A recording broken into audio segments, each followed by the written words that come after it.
Hey Gwen, do you remember when you first started learning English? I definitely do.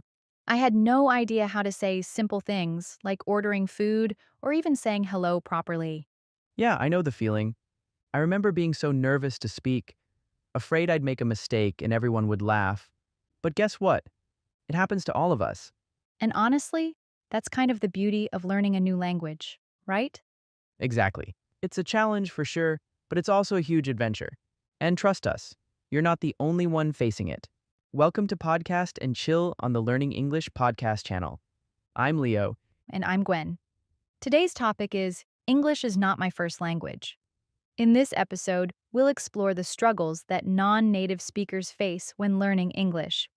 You might even find yourself nodding along because, spoiler alert, this is something everyone deals with. In today's episode, we've also prepared a free PDF with tips and useful vocabulary to help you on your journey. Make sure to check it out in the description box or the comment section. Now, let's get into it.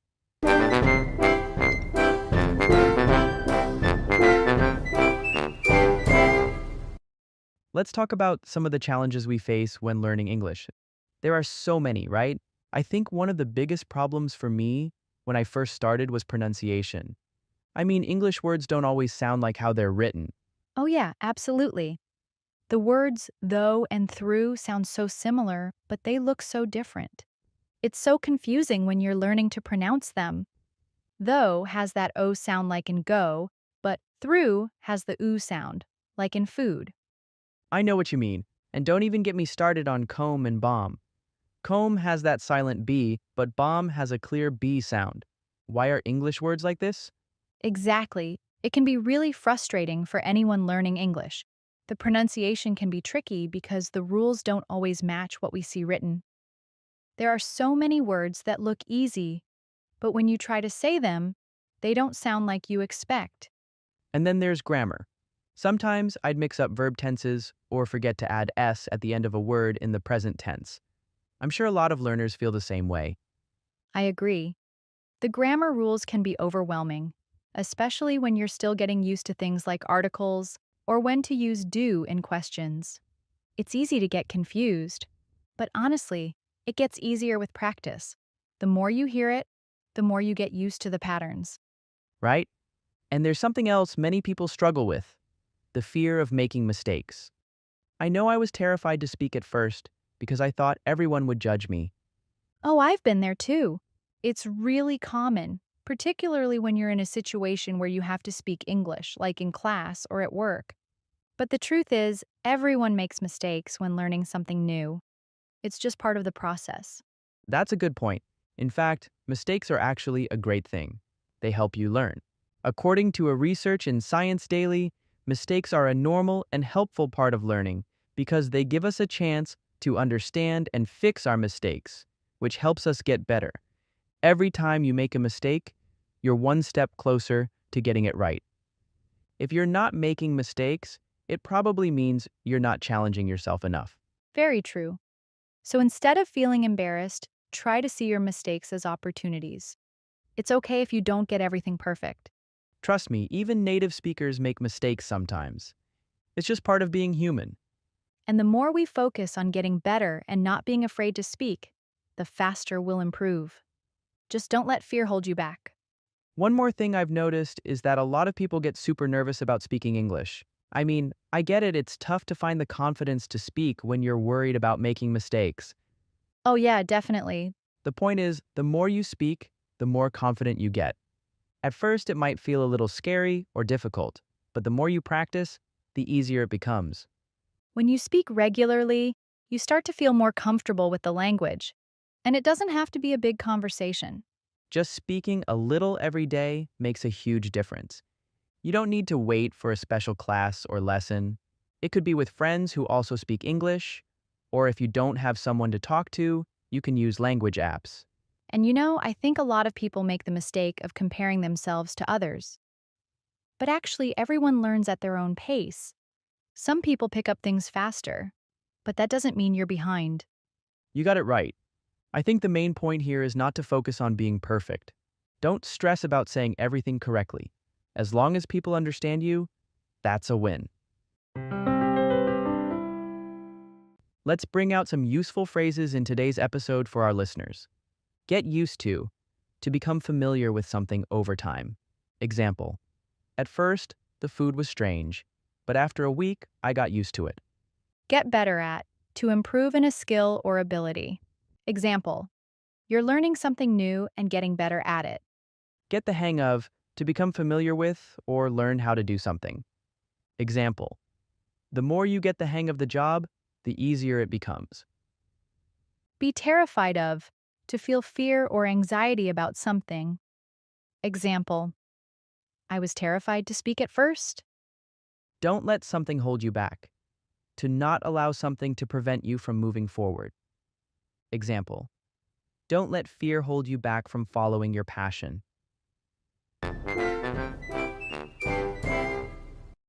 Let's move on to some questions for today's topic. Question 1. What are some common challenges when learning English? Common challenges include pronunciation, where words may not sound like how they are written. There's also grammar, where people mix up verb tenses or forget small details, like adding s to the present tense. Question 2. How do mistakes help in learning English? Mistakes are helpful because they give us a chance to understand and correct our errors, which helps us improve. Every mistake means we're one step closer to getting it right. So, Gwen, one thing I've noticed about learning English, or any language, is how much it opens up your world, not just in speaking, but in connecting with others too. I agree. Being multilingual is such a big advantage. It's not just about knowing more words, but about being able to communicate with so many more people, right?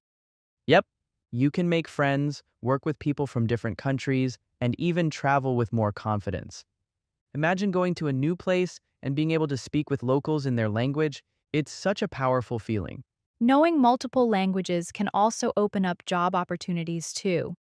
You can work with international companies or even teach languages, which is pretty cool. Yeah, it's like you're giving yourself more doors to walk through. And the best part? You're also improving your thinking skills. That's right. When you learn more than one language, your brain gets stronger. You start to think more flexibly because you can switch between different ways of thinking. It's like a workout for your brain. Yes. And that kind of skill can really help in everyday life too. You become better at solving problems, thinking quickly, and even understanding people better. I've also discovered another well-known fact. When it comes to English, a lot of learners worry about sounding like a native speaker. But honestly, I think that's not the most important thing. Absolutely. Your accent is part of who you are. It's a personal thing that makes you unique. There's no need to sound like someone else just to speak English well. What matters most is being able to communicate clearly and naturally. That's the key, isn't it? Yes, no one's expecting you to have perfect pronunciation. What's important is that people understand you and that you can get your point across. So, embrace your accent. It's part of your identity and it's something to be proud of. And if you want to improve your English skills, there are some fun ways to do it. Oh, definitely. One of my favorite things to do is watching movies in English. Through that, I can pick up new words, learn how to pronounce better, and get used to how people speak naturally. I love that. And if you enjoy podcasts, that's another great way to learn. You can listen to different topics, get new vocabulary, and just get used to hearing the language. Exactly. And writing can help too. Keeping a journal or writing notes in English is a great way to practice. You don't need to write long paragraphs. Just write a few sentences a day, and you'll see progress. And finally, what is the most important thing? Celebrate your progress no matter how small. Yes, Even if you understand just a little bit more today than yesterday, that's progress. You're learning, and that's amazing. don't forget to see how far you've come. Every step you take is a victory. So, keep going and don't get upset, because you are moving closer to miracles. Keep in mind that it's not about being perfect. It's about enjoying the journey and making progress. Keep practicing, keep learning, and before you know it, you'll be so much more confident in your English skills. All right, now let's bring out some useful phrases in today's episode for our listeners. Get your point across. to communicate your message clearly. Example: when you explain something to your friend, try to speak slowly so you can get your point across clearly. Open up your world to give you more opportunities or make things easier to understand. Example: learning English will open up your world and help you make friends from different countries. Powerful feeling, a strong emotional experience. Example: winning the race was a powerful feeling. I was so happy and proud of myself. Brain workout: exercising your brain by learning or thinking in different ways. Example: doing puzzles every day is a great brain workout. It helps me think better. Celebrate your progress, to recognize and feel happy about how much you've improved. Example: you should celebrate your progress in learning English, even if you just learned a few new words today. Now let's move on to some questions to help you understand today's topic. Question 3. How does learning more than one language improve your thinking skills? Learning multiple languages makes your brain stronger by helping you think more flexibly. It's like a workout for your brain because you can switch between different ways of thinking. Question 4. Why is it okay to have an accent when speaking English? Your accent is part of who you are, and it makes you unique. Dear listeners, what do you think? We'd love to hear your thoughts on these questions, so feel free to share them with us in the comments. Well, that's it for today's episode. Remember, your English doesn't have to be perfect right away. The most important thing is to start and believe in yourself. Just keep going, and you'll see how much you can achieve. Thank you so much for listening. We truly believe in you. Keep practicing, keep learning, and we'll catch you in the next podcast.